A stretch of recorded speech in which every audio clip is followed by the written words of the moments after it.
Weintraub is now the new MCG cardiology chief. So doing a lot of good things, still riding a bike, maybe indoors rather than outdoors, but still riding. So we're excited. He's been with AU since 2013. So I'm going to turn it over to him, and then we're going to have questions. We've also been asked to provide a mic that we can move around for questions. So once we get into that phase, I have the mic, and we can bring it around to you so everybody can hear. Thank you, Dr. Weintraub.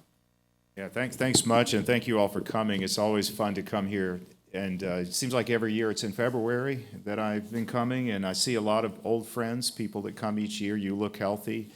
It's great to see people in the community taking care of themselves and staying in good health, which is very rewarding. As a cardiologist, we'd much rather see you here in a social environment than in the hospital having to take care of you.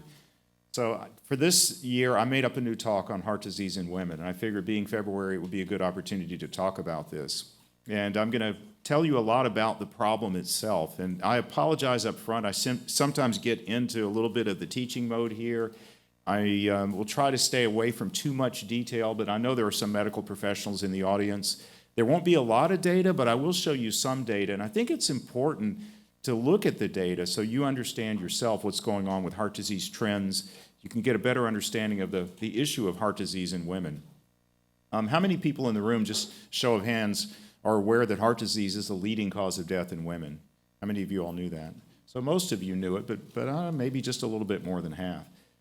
So what will happen, there will be a little bit of a formal presentation. I'll present some slides and some data, and then as usual, we kind of open it up for discussion.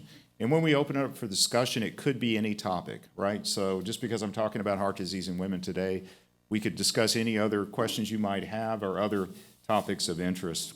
So that's how we'll do it today.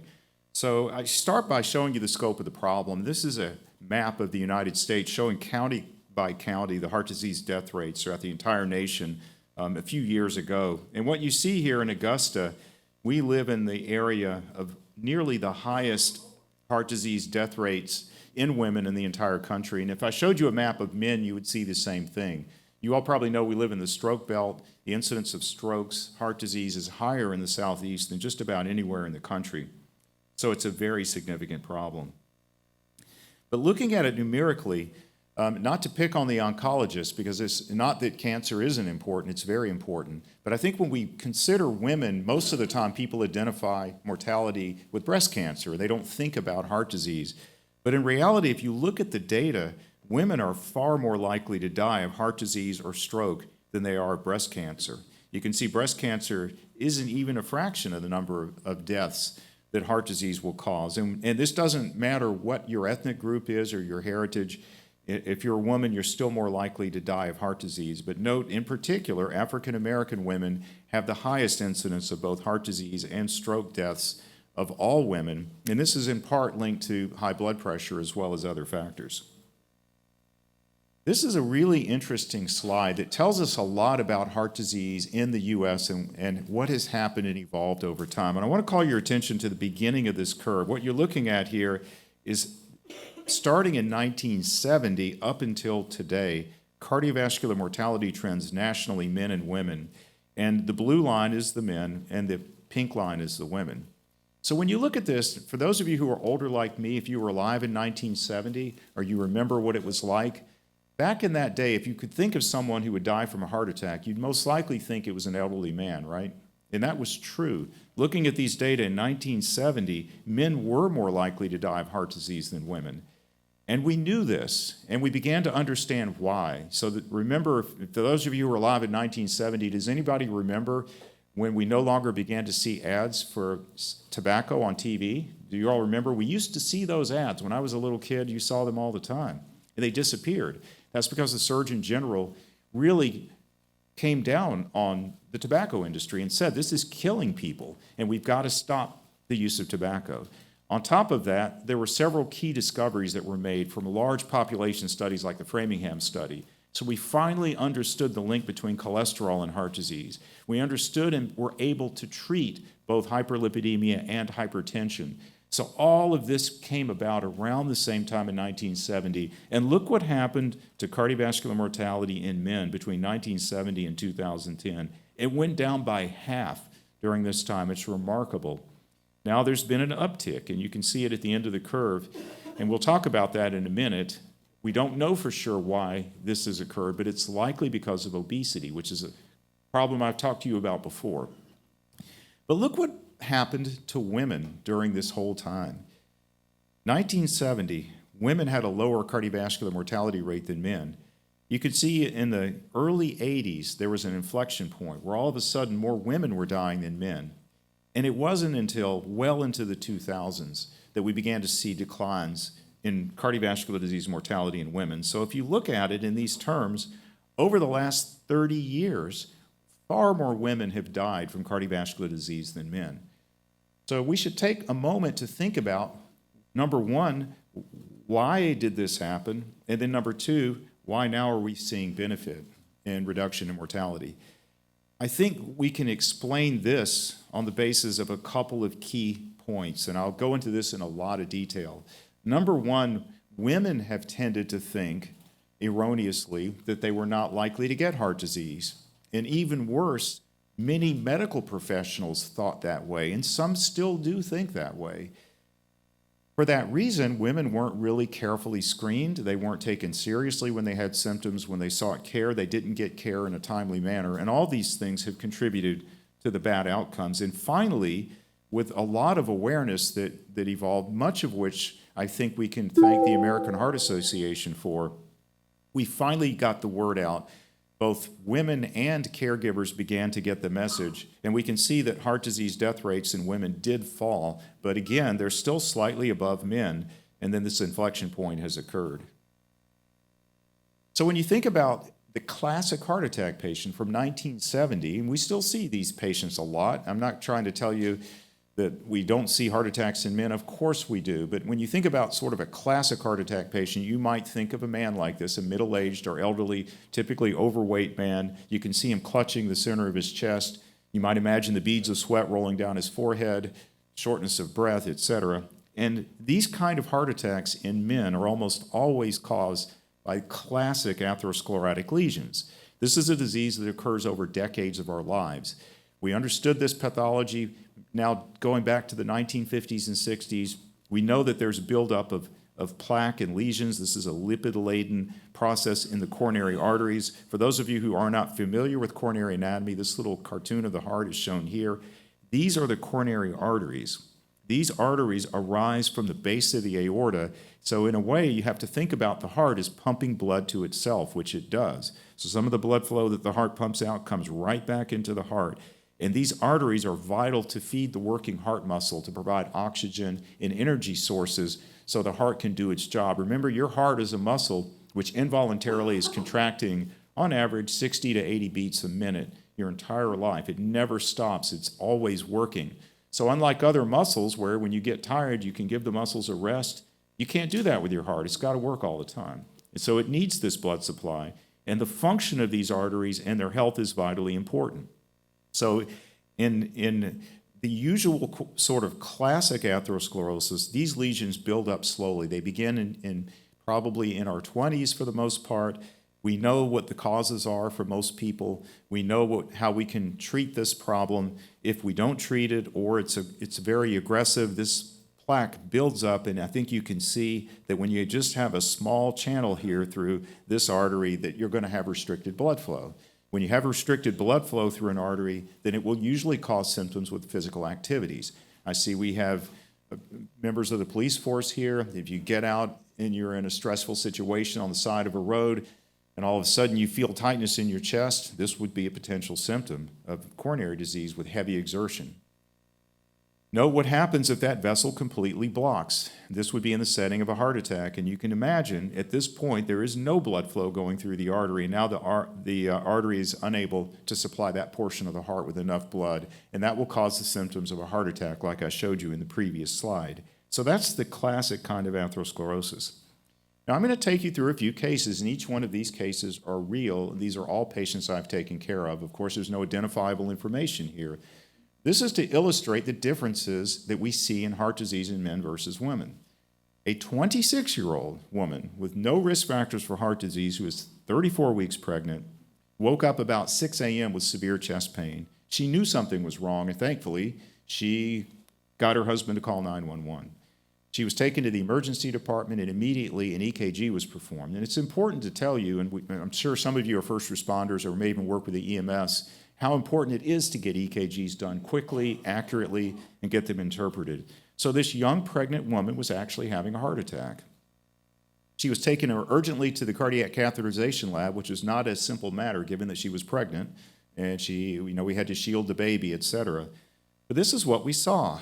And it's hard to explain a coronary angiogram. I will do my best. This is the catheter here. It's engaged in the left main coronary artery, and there's dye streaming down the arteries. And I think if you look, these arteries overall look healthy, as you would expect in a 26-year-old woman with no risk factors. But what she has is a dissection of the left main artery. This is the main artery supplying the greatest amount of blood flow to the heart, and that artery is dissected. Very little blood flow is getting through this region, and there's something called a pseudoaneurysm there. We actually published this a few years back. It was such an unusual case, although I've seen coronary dissections in women so many times in my career.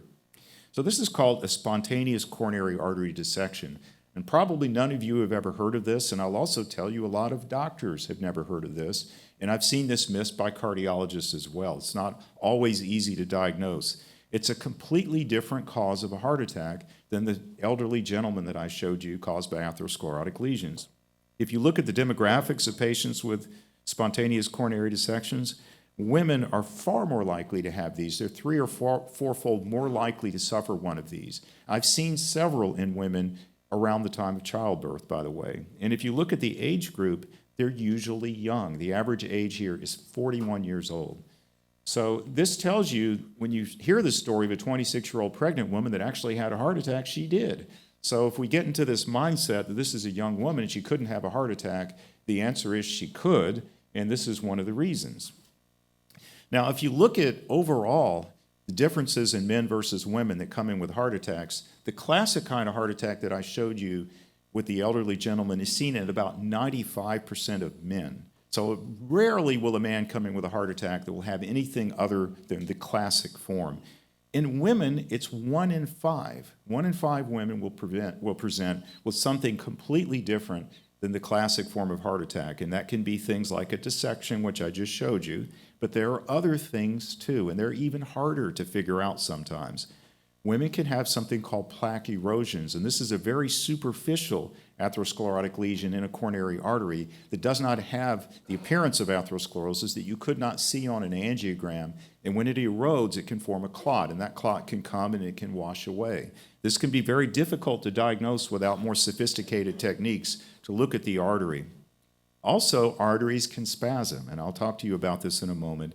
And there is a condition called microvascular disease, which is almost only seen in women. We sometimes do see spasm in men, although it's far less common to see in men. 1 in 5 women who present with a heart attack will actually have an atypical or unusual cause of the heart attack.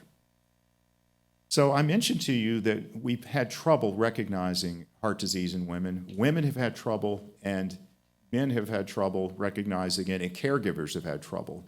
And this has resulted in a delay in women presenting and receiving care for heart attacks. And it's a really interesting question. Why is this? So, one possibility is that women just delay presenting with everything, right? They're procrastinators, they're busy, they're caregivers, and they just are delaying. Well, that doesn't seem to be the case, because if you look at patients who have had a stroke, women present the same as men. There's no delay. Now, everyone knows about the symptoms of stroke. There's been a big awareness program to talk about the symptoms in people that are aware of strokes or around people that are aware of strokes.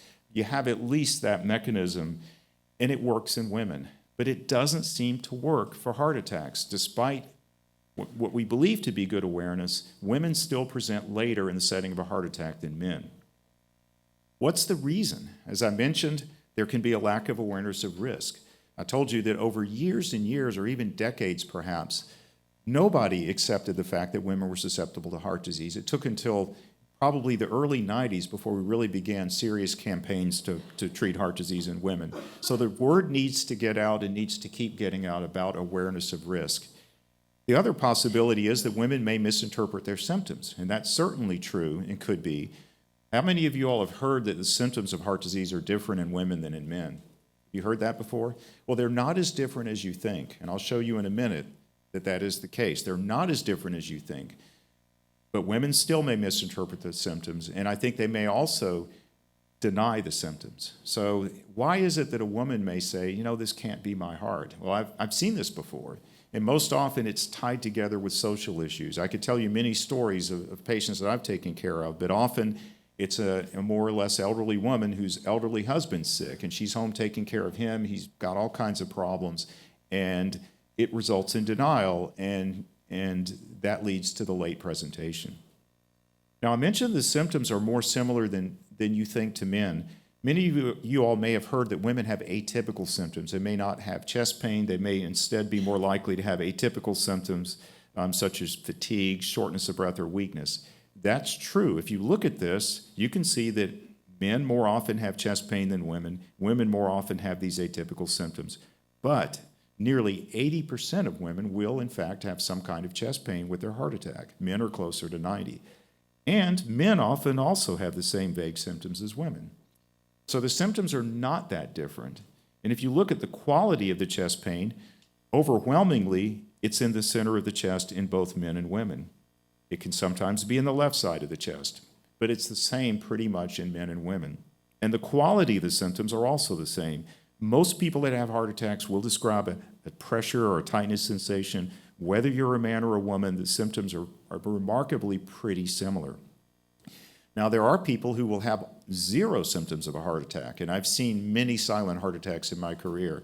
I don't know whether they're more common in one gender or one sex or the other, but of the symptoms that we know and that we're familiar with, they're more often similar in men versus women.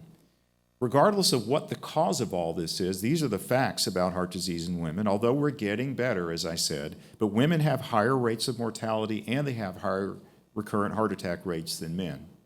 They're less likely to receive what we consider to be evidence-based therapies for both initial therapy and for follow-up care after a heart attack. And this is a problem because those therapies really do work. They're less likely to undergo cardiac revascularization. That could be due to several reasons, and remarkably and hard to believe, they're less likely to be referred to cardiac rehab. And that's something that really is hard to envision. I ask myself, is it that women feel like they can't go because they're too busy? Or is it that people just, again, don't take seriously heart disease in women? Please feel free to stop me at any point, okay? If you have a question, raise your hand. Now, I've shown you one unusual cause of heart attacks in women, and I'm going to now show you a couple of other interesting cases. Yes, and please, whoever comes in late, please get your lunch.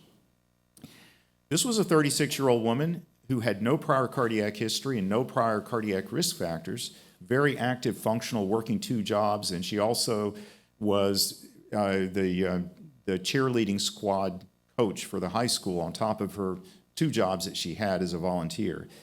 This woman was physically fit. Her only history was migraine headaches. And she was at home in the evening after eating a meal and all of a sudden developed this central chest pressure, and she got shortness of breath, and it persisted. It didn't go away. It went on and on. Her family saw it, recognized that she was not doing well. She was taken quickly to the emergency department, but by the time she got there, it went away. So she felt good at that point. An EKG was done. It was normal. But the blood test, and we do assays called troponin assays, which are very sensitive blood markers for even tiny bits of cardiac injury they can detect. But sometimes we see what's called false positive troponins. You're not always sure what it means, but it was abnormal, and it raised the possibility of a heart attack. An echocardiogram was performed, which is a test to look at the heart function with an ultrasound, and it was normal. And she had a coronary angiogram, and it was normal. There were no blocked arteries in it. So it's a true story. So what do you do with this situation? Well, I tell you, I went back and I talked to the patient again, and her symptoms were absolutely consistent with a heart attack. And I was pretty confident looking at the troponin tests that she had a heart injury. There was some injury to her heart. Looking carefully at how the lab test had evolved over time. So I did something that you can't do very easily. You cannot get this test done at every place. I did a cardiac MRI on her. Cardiac MRI is the most sensitive test to detect some kind of cardiac injury. And I felt like this woman most likely had coronary vasospasm causing this event, but I also was worried she might have a condition called myocarditis, which is an inflammatory disorder. And the MRI can distinguish between these two. And lo and behold, it beautifully demonstrated an area of scar in the inferior portion of her heart, perfectly correlating with the right coronary artery. And I knew then that she had spasm of the right coronary artery, and that's what triggered the heart attack. And there was another piece of information in there. This woman had a history of migraine headaches, and coronary spasm is more common in people that have migraine headaches. If you all have these, you know what it's like to get one, and it's caused by spasm of the cerebral arteries. And when those arteries dilate, you get these pounding headaches. And so if the arteries of the brain can spasm, the arteries of the heart can spasm too. So what is coronary artery spasm? Again, this is a picture of the heart. This is a picture of what looks like a normal coronary artery. And notice there's no blockage here. This is the smooth muscle layer. So these arteries are enveloped in layers of smooth muscle cells that are really powerful. These vessels can constrict tremendously. It's remarkable how powerful they are. And if this constricts sufficiently, it can completely cut off blood flow to the heart. And I've seen this and taken care of many patients with coronary spasm in my career, many times. But again, a lot of people don't think about it. So many people that encounter a woman who had an event like this would pat her on the back and say, there's no blockage, you don't need a stent, you don't need bypass surgery, you're fine, go home. But that's really not the way to approach this. Number one, you've got to think about why she had the spasm. And then number two, she needs to be told she's susceptible to having it again. And we need to look at factors that may worsen the problem. For example, we should not treat her with beta blockers. And frequently, after a heart injury, patients will be put on beta blockers, or if they've got high blood pressure, they may be put on a beta blocker. This can make spasm episodes worse. Secondly, there are specific therapies like nitrates and calcium blockers that we should use for patients with coronary vasospasm, and this woman was placed on appropriate therapy. I also want to tell you that coronary spasm is probably one of the causes of sudden death in our asthmatic population. So people who have asthma that use beta agonist inhalers, a common form of inhaler to dilate the bronchioles, that can constrict the coronary arteries. And so if you have a patient with coronary spasm who has asthma, you absolutely have to counsel them about the use of these inhalers, and if possible, use alternative therapies that won't provoke the spasm.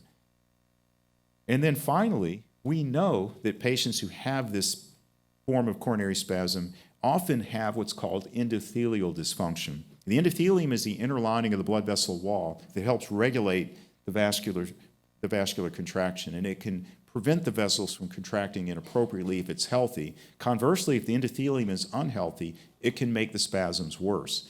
Endothelial dysfunction is caused by all the standard risk factors that we know about: smoking, high blood pressure, high cholesterol, and so on. So what we need to do in this situation is aggressively treat her, even though she didn't have any blockages. So you might think, well, maybe she doesn't need to change her diet. Maybe she doesn't need a statin medication to lower cholesterol even further than it is. But the answer is she does, and we need to really look at her aerobic exercise pattern. So we did all this with this young woman, and she's never had another episode. I see her now once a year, but she's aware of it, and she knows that if she gets one of these episodes, what to do.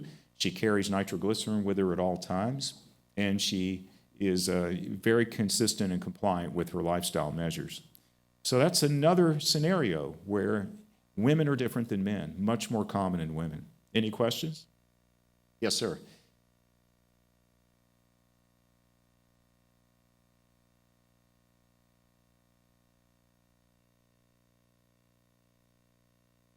No, because we also know that constriction or contraction of the coronary blood vessels can occur in the setting of atherosclerosis. And this is a little bit of a fine point. It's a great question. But frequently, when you have impairment of endothelial function, you can see some associated spasm. And so some patients that have just the usual form of atherosclerosis will have a component of this, as well as people like this woman. But I was trying to point her out. She has no blockages at all and still has severe spasm. So you can see it both in patients with atherosclerosis and without. So yes, you're right. We prescribe it, and people should be carrying it that have coronary disease, that have had heart attacks. Also, just so you're aware, if you present with a heart attack and people are evaluating you, if the EMS comes, they should also give nitroglycerin to you, even if the thinking is the patient has to go straight into the cath lab for a procedure. Because sometimes we see spasm around a thrombus. In other words, if you have an acute rupture of a plaque, a blood clot forms, the artery will spasm around it. And think of it like this. It's a natural response to try to save your life. We didn't evolve these mechanisms to constrict coronary arteries and other arteries to cause us to die during a heart attack, right? We evolved these because we were more likely to die of trauma 50,000 years ago, and 5,000 years ago, and 500 years ago than we were to die from heart attacks. Does everyone agree with that? So if you were attacked by a saber-toothed tiger and it bit your arm off, if you didn't have the ability to spasm your artery, you bleed to death. And so I think having these mechanisms to cause spasm are crucial to our survival as a species, but they're maladaptive in the setting of coronary disease. I try to explain things as best I can, but if it doesn't make sense, let me know. All right, so we talked a little bit about treatment of this condition and how to approach it. So this third case is another one, and this is a very common problem that we see a lot, but probably none of you have heard of this, and I'd almost bet you that none of your physicians have ever heard of this. And if you see a cardiologist, I'll almost bet you your cardiologist has never heard of this or diagnosed it. A 54-year-old woman came in to see me for a second opinion. She was told some years ago she had a heart attack, and her symptoms sounded like a heart attack. She had no stents put in. There was no bypass surgery done. About 2 years before this, she started having symptoms of chest pains with exertion. And she told me, I try to exert myself. I get this central pressure in my chest. I get short of breath. I have to stop. It sounds just like the blocked artery that I showed you that we see in elderly men where you've got the limited narrowed blood flow. And she'd had an abnormal stress test that was done. It showed an EKG change during treadmill testing, and that prompted an angiogram, and it showed no blocked arteries. And so her cardiologist patted her on the back and said, there's nothing wrong with you. It's in your head. You're feeling these symptoms because you're just neurotic or whatever the excuse was. And the poor woman continued to function poorly and didn't do well. And she was told, well, there's no blockages. You don't need to worry. You've got no problems, no concerns. This woman had a condition called coronary microvascular dysfunction. And this is an example of how you can diagnose the problem. This is, again, a picture of a coronary angiogram. You see blood flowing perfectly well down the LAD here. And in this case, acetylcholine is administered. Now, acetylcholine normally causes the inner lining, the endothelium, to produce vasorelaxing factors that causes the vessel to dilate. But look what happens. It constricts. This gets back around to the use of nitroglycerin in patients who have various forms of dysfunction of their coronary arteries. Now, what you can't see are the microvessels. These are the tiny little vessels that are completely non-visible on an angiogram. If you could see them, what you would see is that they're not functioning properly, that the muscle layers in these microvessels, which really ultimately deliver blood flow to the working heart muscle, are not working right, and these vessels constrict improperly. And this is why when she tries to exert herself and she needs to get more blood flow into her heart, she can't do it. These little vessels, and perhaps even the larger vessels, are constricting and stopping the blood flow from going into the working heart muscle. And there's ways to diagnose it, but unfortunately it's not easy, and frequently we end up having to do invasive procedures. I'm not showing you coronary flow tests that you can do to make this diagnosis. But why is it important? All right, I just said she didn't need a stent, and the answer is no, you don't put a stent in for this. No, you don't do bypass surgery for this. Why is it important? Because it's got an adverse prognosis. If you're that 54-year-old woman with this condition, you can look at the data here and see for yourself that overall, whether you do have associated blocked arteries or you don't, and you have absolutely no blocked arteries, still over a 6-year period, you face about a 30% risk of having a cardiac event or death from this condition. So it's adverse prognosis associated with this coronary microvascular flow problem. Worse than that, to think that there's nothing wrong with you, to be told it's all in your head. And then it's important to point out that there are things we can do for this. So a lot of the same treatments I mentioned to you that we would apply to women with coronary spasm may also be effective for this problem, and that includes a really intense focus on endothelial function. That means risk factor management, use of statin therapy, because it can improve endothelial function no matter what your cholesterol level is. There may be some supplements that can be helpful, but that's more of conjecture than anything else. But I will tell you that these patients do respond to certain medical therapies. And if you get the patient on the right medicines, their symptoms will get better, they can function better. This is crucial because one of the best things we can recommend is aerobic exercise. So if you can get the medicines right and now the woman can go and exercise, she's going to get better and feel better and she'll have a better prognosis. Also, I've seen at least 1 or 2 cases of this disease evolve into more classic atherosclerosis, which is another reason that the prognosis over time is not so good. Any questions about that? So there's just a lot here, I know, but I think these cases are so fascinating. Again, they're all true cases of people that I've taken care of. This is a 65-year-old woman with no prior cardiac history or risk factors, absolutely healthy woman, physically fit. And she was arguing intensely with her daughter, big argument, and then all of a sudden she had a sudden onset of chest pain, very classic symptoms of a heart attack. Her EKG was abnormal, and it suggested that she might be having a heart attack, which is often the case with this condition. But a coronary angiogram was done, and it was normal, completely normal, no blocked arteries. Now her symptoms have gone away, so what do you do? Well, again, not everybody knows about this condition, and not everybody does what you have to do to make the diagnosis, but it's a really simple thing. When you get a case like this, in addition to looking at the coronary arteries, you have to look at the heart function. And if you do, this is what you will see. This is the heart now opacified with dye. This is the aorta. This is the heart in the relaxation phase. This is the heart when it's contracting. You see the basal portion of the heart is contracting vigorously, but look at the apex. Absolutely no contraction. It's bulging out. No contraction of the inferior half of the heart, just sitting there doing nothing. This is called stress cardiomyopathy, otherwise known as the broken heart syndrome. Have you heard of this? The broken heart syndrome? Nobody had even heard of this probably until 20 years ago, so it's a pretty new condition. But I can tell you, since it was first described, I have seen dozens of cases of this. In fact, it accounts for 1 to 2% of all patients presenting with suspected heart attack. If you don't know about it, you don't know to look for it. So I've seen people miss the diagnosis because the physicians just weren't careful enough to rule this out. Interestingly, 90% of the patients that have this are women, and almost all of them are postmenopausal, virtually all, and everyone I've seen has fit into this category. Also, about half of the women that have this will have had some history of neurologic or psychiatric disorders. So there's a close link between the brain and the heart, and we see this in many different ways, but this probably is the most striking manifestation. It's usually associated with some kind of stressor, which I'll talk about more in the next slide, but not always. About a third of the time, there is no clear provoking factor.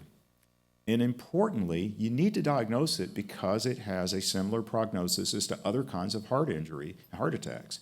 Therefore, we need to treat it carefully. We need to follow the patient up to make sure that we treat them right and that their condition stabilizes. So if you consider the triggering factors, if you break it down, it's about a third and a third and a third. About a third are physical triggers, a third are emotional triggers, and a third there's no trigger at all. And that's kind of what I've seen in my practice.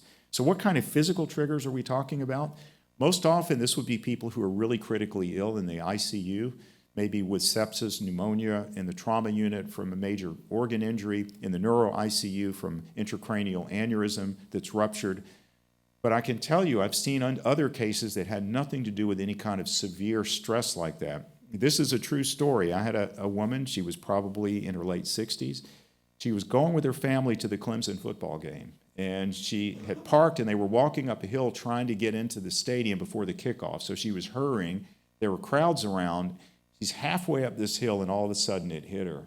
And she had this syndrome just from the stress of going into the football game and walking up a hill fast. So it doesn't have to be some major event that can do it. In terms of emotional triggers, what you might have heard of classically would be grief or loss, like loss of a spouse or a child would be the most common. But I've seen it in other cases of emotional stress. Some patients with panic disorders or anxiety can have a severe episode that will be associated with the broken heart syndrome. I've seen it after an argument, as I mentioned to you, or financial concern. Any questions about the broken heart syndrome? As I said, that you need to know about it because of the prognosis, but also I will say that with the injury to the heart that occurs, it does not always recover. Sometimes it recovers fully, and sometimes it doesn't recover at all. So medical therapy has to be implemented in these patients to protect the heart. You need close follow-up to see if it does or doesn't resolve, and then the patient needs longitudinal care. And yes, it can come back again. There are a number of cases with this syndrome where it can come back again. So I've always counseled my patients to be aware of that and to make sure that they try to do what they can to avoid that kind of stress response.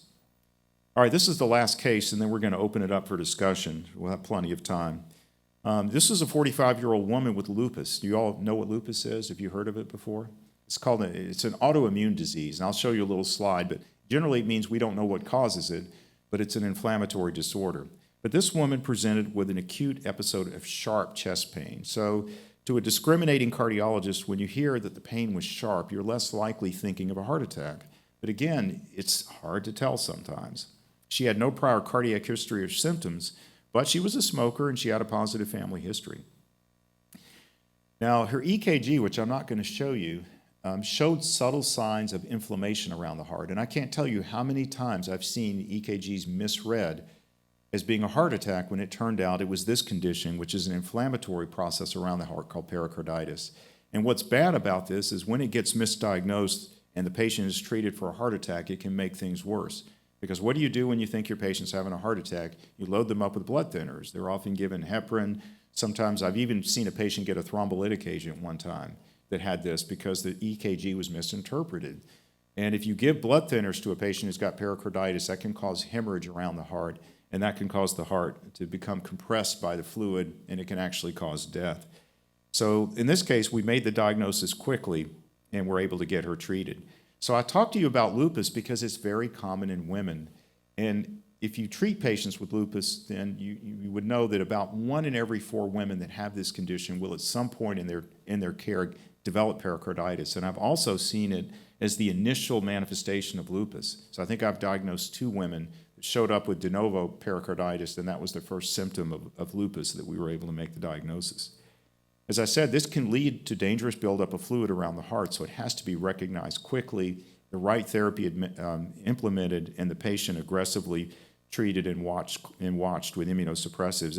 As I mentioned, we don't really know what causes lupus, but there's an interaction between genetic factors that we don't understand fully, but they relate to the immune system, as well as environmental factors, and as you can see, there's a hormonal influence, since so many people with lupus are women. In any event, the body recognizes what it thinks to be a foreign antigen, and it creates these antibodies, and this triggers an immune response that causes inflammatory damage of all the organs of the body. But not only are lupus patients susceptible to pericarditis or inflammation around the heart, they're highly susceptible to coronary disease. And I've lost several wonderful patients in their 40s from coronary disease that just could not be treated. It was so bad with lupus, and it's devastating when you see that. Also, they're at risk for developing a condition called myocarditis, which is inflammation of the heart muscle. This can cause the heart muscle to weaken and dysfunction, causing heart failure, and I've seen this too. And again, it can be devastating. And then last but not least, the inflammation can attack the heart valves, and it can most commonly the mitral valve, but I've also seen it affect the other heart valves. So patients with lupus have to be carefully monitored for the development of heart disease. Not only that, if you think about women and susceptibility to other rheumatic diseases like rheumatoid arthritis, those diseases too are associated with cardiac involvement, cardiac risk of heart attacks, and risk of inflammation like I just showed you. So I think if you are a woman or you know a woman who has these collagen diseases, inflammatory diseases, you should be having even heightened suspicion. So I'm going to wrap up, and then we can open it up to the floor. So I hope I've convinced you that heart disease is a leading cause of death in women. The symptoms of coronary disease in women are often overlooked or mistaken for other problems, even though they're remarkably similar to the symptoms that men experience. However, the mechanisms of coronary disease in women are somewhat distinct. About 1 in 5 women that present with a heart attack will actually have a completely different cause of the event unrelated to the classic form of atherosclerosis, and this would be things like coronary artery dissection, spasms, or microvascular dysfunction. And I can tell you, not all physicians have ever heard of these things, and many cardiologists don't know about them either.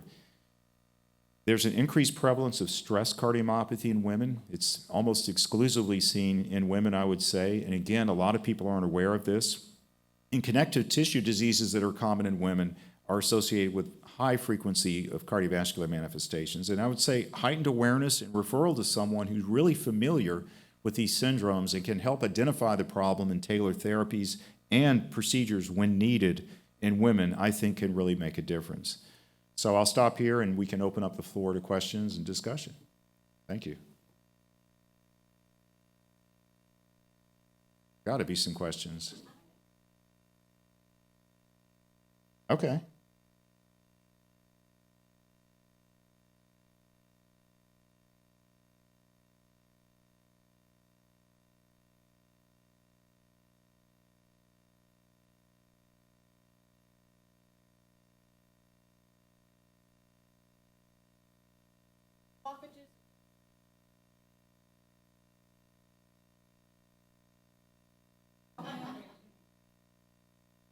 Yeah, I really do think that that's a real concern. It's a valid point. And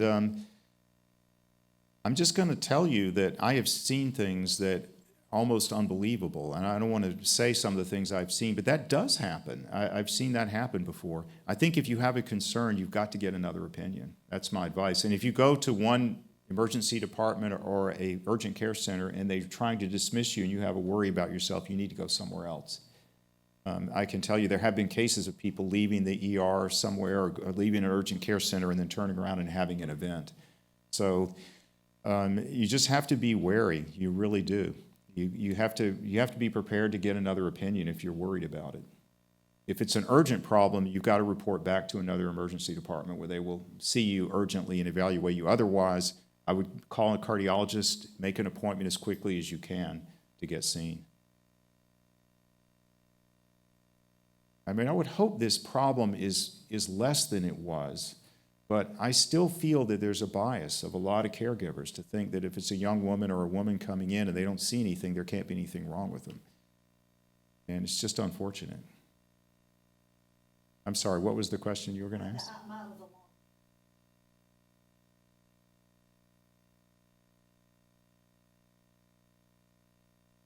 I think you have to get another opinion. That's my advice to you. And I really listen. So when, I told you about the patient that had the coronary spasm. I mean, I just went back and I talked to her for a long time. And I was 100% sure after talking to her, I was sure that she had a real event. There's just no way around it. And sometimes I think when people can't figure something out, they just assume there's nothing there. But you can't be that way. You've got to really keep digging sometimes. You really do. I think we do. I'm pretty sure we do. I don't even know, to be honest with you. I'm sorry, yes, ma'am?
Wow, yeah. That's unusual not to pick that up on a stress test. I mean, I will tell you, you have to be a little bit careful. Stress tests will miss coronary disease, especially if it's mild, like one vessel, or relatively mild, but usually a blockage of that severity, even just walking on a treadmill, we're going to pick that up.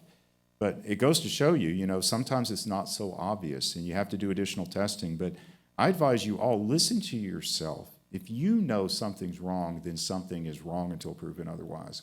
And if you were used to being able to exert yourself, and now all of a sudden you can't, you tell me that's in your mind. So, and there's many things that can do this. Probably one of the cases I saw that was the most sad that I've ever seen was she was probably in her 40s, but she used to be a runner in college. I mean, this woman was a physical fitness freak, and all of a sudden just noticing when she tried to run, she'd get short of breath, would give out, exhausted, and her heart rate was fast all the time. So she went in to see 2 or 3 cardiologists before I saw her, and every one of them ran all these tests on her. They did heart catheterizations on her. They even plugged a tiny hole in her heart. Didn't make any difference. And she came in to see me, and she said, they've sent me to a psychiatrist. They said it's anxiety. My heart's beating fast. She said, but I know it's not. She said, I know. I just can't do anything. So I looked at her, and I knew immediately there was a problem. I mean, I examined her pretty carefully, and I could find things on physical exam that pointed towards a heart problem. And before she left that day, I knew what was wrong. I did an echo on her in the clinic, and she had a condition called amyloid disease of the heart. And so we were able to get the diagnosis made, and she ended up needing a heart transplant and a stem cell transplant. But unfortunately, it relapsed, and she died 5 years later. But I still talk about this woman because she wanted me to tell the story, that she went around for 2 years, nobody thinking anything was wrong with her. And when I told her what was wrong, it was like she was relieved, even though I just told her she's got a terrible condition that probably she may not survive, and she didn't. She said, I'm just so glad to know I wasn't crazy. I mean, to be told that, I just couldn't believe it. And anyway, so things do happen. We see rare, unusual presentations of diseases. I see rare diseases, sometimes things that are unusual that you don't see very often, but if you've never seen it before, you don't even know to think about it or to look for it. Okay, other questions? Anybody else? Oh, yes, sir.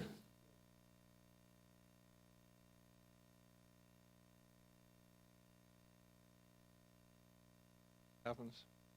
So he's asking about saphenous veins. So this is a conduit vessel that's used for bypass surgery. When we do bypass surgery on patients, we typically use what's called the internal mammary artery to bypass the main vessel of the heart, and then we harvest veins out of your legs to plug into the aorta and to complete the bypass operation. These are called saphenous veins.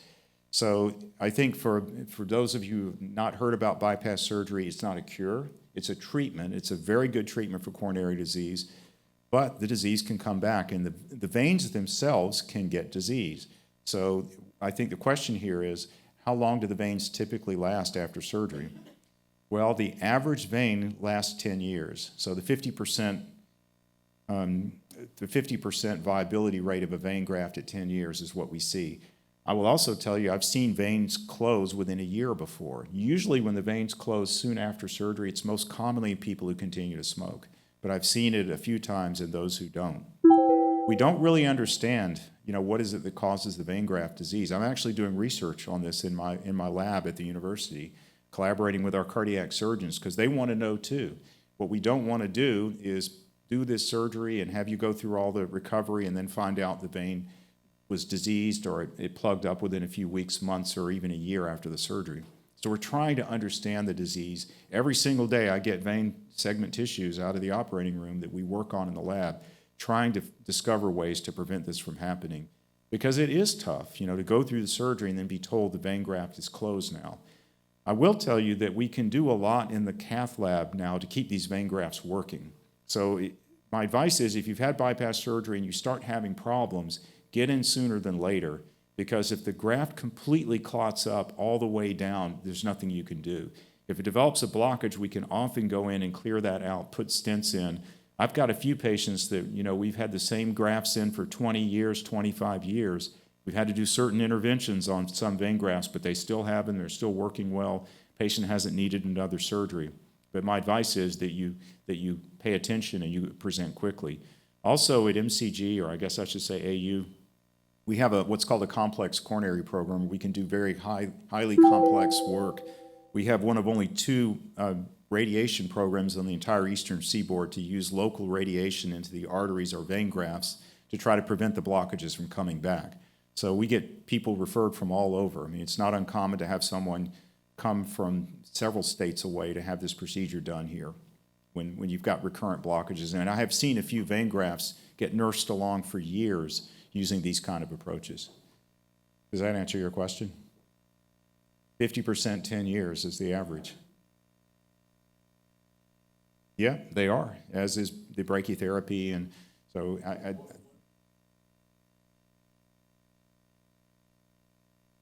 it varies. So, I think the most important thing is good medical care and good lifestyle and good risk prevention. That is by far and away the thing that we're looking for the most, and that includes we continue to monitor lipid levels at our practice pretty aggressively, even though I know the American Heart Association, the ACC have sort of changed their stance on this a little, but I pay a lot of attention to the lifestyle risk factors. I know you exercise or you have exercised in the past. I think if you exercise regularly, it's really important because that may give us an early warning signal. You heard the story about getting shortness of breath going up the stairs. So if you exercise habitually, you may be more likely to know when something isn't right. You sense that you're getting more short of breath, you're getting a little discomfort in your chest. So generally, for people who've had bypass surgery, that are functioning like that are exercising 3-4 days a week, we may not recommend doing a lot of testing. We may not recommend stress testing or imaging of the heart. So there's no prescribed process here. We look at each patient individually to decide. But I will tell you, in my practice, if a patient of mine calls me or sends me a text message or an email and there's an issue, I will often get them right in. And sometimes we bring them straight in to get a procedure done when we're pretty sure there's a problem. So early action on top of that works very well.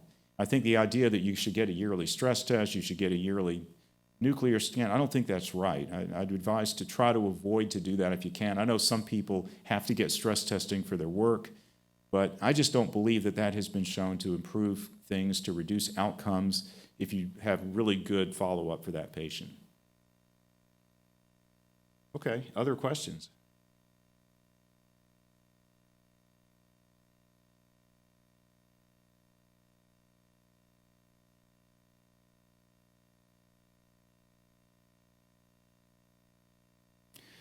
Number one, it is important that you know there is an increased risk of heart attack in patients with asthma, and that has been shown epidemiologically. And so some of that may have to do with the disease process. I don't know how much you know about asthma, but it's also an inflammatory disease of the airways.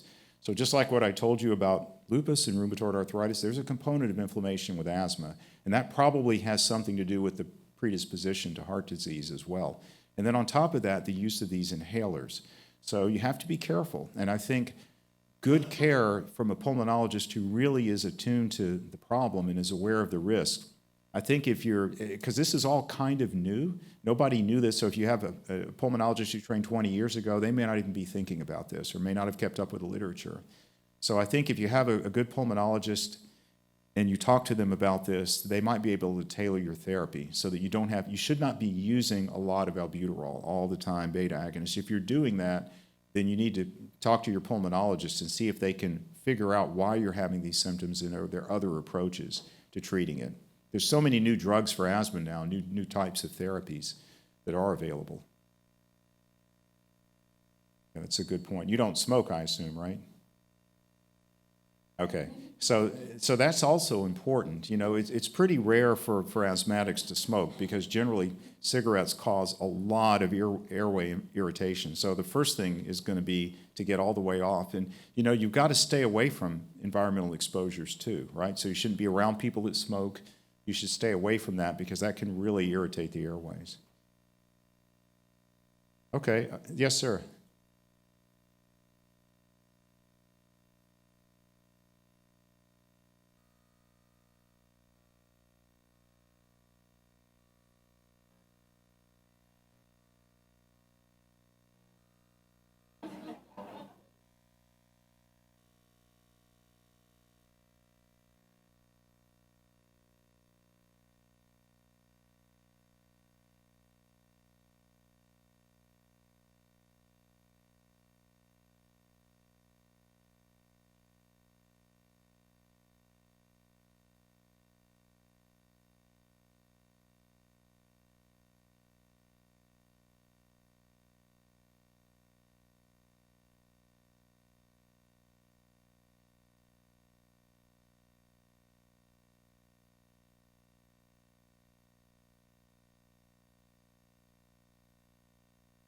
Yeah, you told me about this last year. I don't know if you remember. And so I did some reading on it, and I couldn't find a lot of validity to that hypothesis. I think the way it seems to be is a lot of people will sort of capitalize on the anxiety and fear related to cardiovascular disease, and so they will come up with some sort of an approach that they will tout as being the end-all and cure-all, and nothing has ever been shown to really do what people say it does. When you see a commercial like that or you read something on the internet, my advice is that you should be skeptical.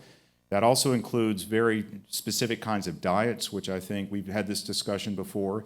You know, the ketogenic diet, the South Beach diet, you name it. Most of those diets have also, when you look at their results in long-term studies, have failed to have big impacts over time in our patients. I've always believed in moderation, and that would include thinking about what you eat is its health benefit. We should be thinking about what is the health value of the things we eat day in and day out. And if we focus on these things have really good health value, and then we also look at moderation with exercise and other things, I think that is the very best way to go rather than try to look for some specific new therapy. There yet may be things that emerge. You know, we do have very good cholesterol-lowering therapies available in addition to the statins. You all know about these new drugs called the PCSK9 inhibitors. They're injectable, but they do work very well, and they do save lives. They're expensive. So we have therapies that we know will work, that are shown and proven in studies that will work. As far as the dietary measures go, there's lots of controversy still about the omega-3s, the fish oils. Probably, we talked about this before when I've been here. The literature with omega-3s and fish oil supplements had been really mixed, and then a new trial came out about 3 years ago that was published in the New England Journal that showed a clear benefit to people with cardiovascular disease and high risk profiles that these fish oils could reduce event rates. But I think that the jury is still out because other studies haven't shown so much of a reduction. We need more research, which is what we try to do. I mentioned to you that we do work in the saphenous veins, and we're looking for other ways to moderate heart disease by different mechanisms. Some of you, if you're diabetics, there are several new medications for diabetics that really do reduce cardiovascular event rates, for example, that we did not have 5 years ago, and we do now, and those do work. So I'd say that I try to stick to things that we know, the money's been invested to do a real study in humans that absolutely shows whether or not the therapy works versus the sort of things you often see in the internet where you see these incredible claims and they're trying to sell you a product and they say it does this, that, and the other. But if it's not been really tested, I don't recommend it. That's my opinion. Yeah. No, I remember, and I did some reading on it right away because you got me really interested in it, and I hadn't heard the hypothesis.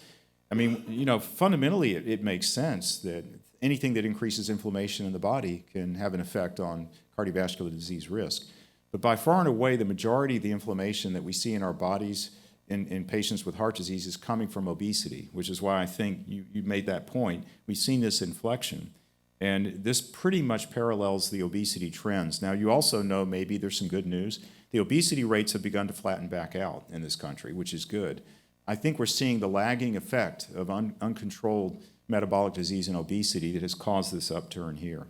I really do. And this has really affected women. I didn't get a chance to talk about this, but I see a lot of young women who come in very obese with diabetes that have classic forms of heart attacks. I think the youngest I've seen is 26. So I saw a 26-year-old woman.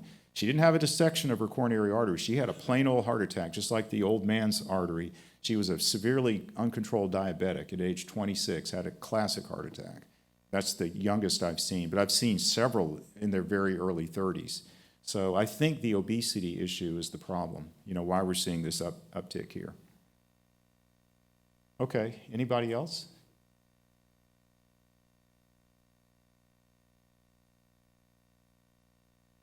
Yeah. So these drugs are called PCSK9 inhibitors, and I'd have to show you a scheme of how they work. But basically what they do is they don't work like the statins. So they don't block the same biochemical pathway. They don't block the synthesis of cholesterol. What they do is they promote the resorption of cholesterol by promoting the LDL receptor expression on the liver.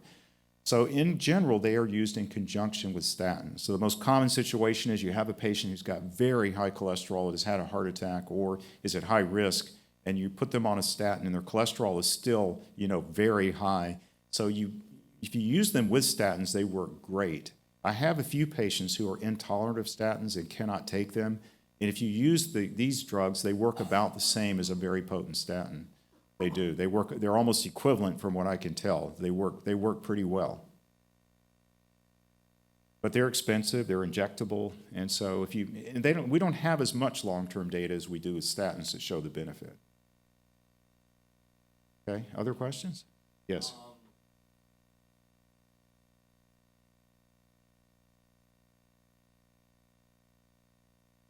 Energy drinks? I think the only data I'm aware of is a very high consumption of these energy drinks. So no, I think one a day. I'm not aware of any literature that shows that. One year I was staffing an ICU tent at a marathon race, and I had a young guy come in. He probably was in his early 30s, who ran a half marathon, which is 11 miles or so. And he didn't train for it, but he was a young, healthy guy. He just went and he ran it fast. And he comes near the end of the race and he collapses, and they bring him in, and his body temperature is 108.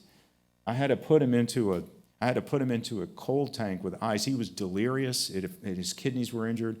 And when he could finally communicate with me, I found out that he had drank all of these energy drinks before he went running this half marathon. So I do, and I have to believe that had something to do with it. When you get that much caffeine in your body, it causes a lot of calcium release in the muscles, and I'm sure it caused his temperature to go up. We don't. I thought you said it was one. Yeah. I mean, this kid, he drank a bunch of them. So I don't mean to scare you, but I don't know. I don't think those things are all that healthy. They contain, in addition to the energy, the sort of caffeine load, they often have a lot of other constituents that aren't really all that healthy to your body. Yeah, exactly. They have a lot of sugar, for example. So they have other things that aren't all that healthy. But do you know of any data with those energy drinks?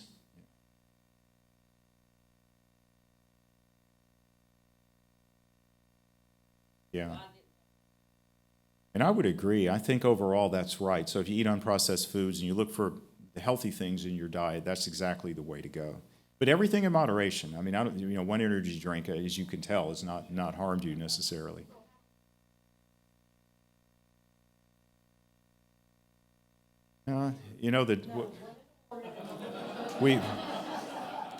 We actually do. We actually have quite a bit of data with coffee consumption. So, yeah, we can tell you that coffee consumption in the levels that you mentioned has generally been associated with lower event rates of a variety of diseases, most importantly things like colorectal cancer, but also I think in other diseases associated with aging like cardiovascular events, there's no evidence of harm, and has been some trend towards perhaps benefit. So I think we have data with coffee intake to reassure you. But again, if you have your triple latte with cream, then you've obviated the benefit from it. Yeah, I think also, the fresh coffee is better because it's going to have, if you drink coffee that sits in a pot for 4 hours, you probably burned off all the healthy chemicals that are naturally coming out of the beans that you cook, you roast that are produced when the coffee is freshly brewed. So I just think about if you're going to have coffee, do it right. Okay, other questions?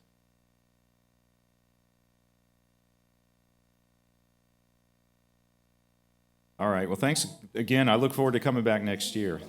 Thank you.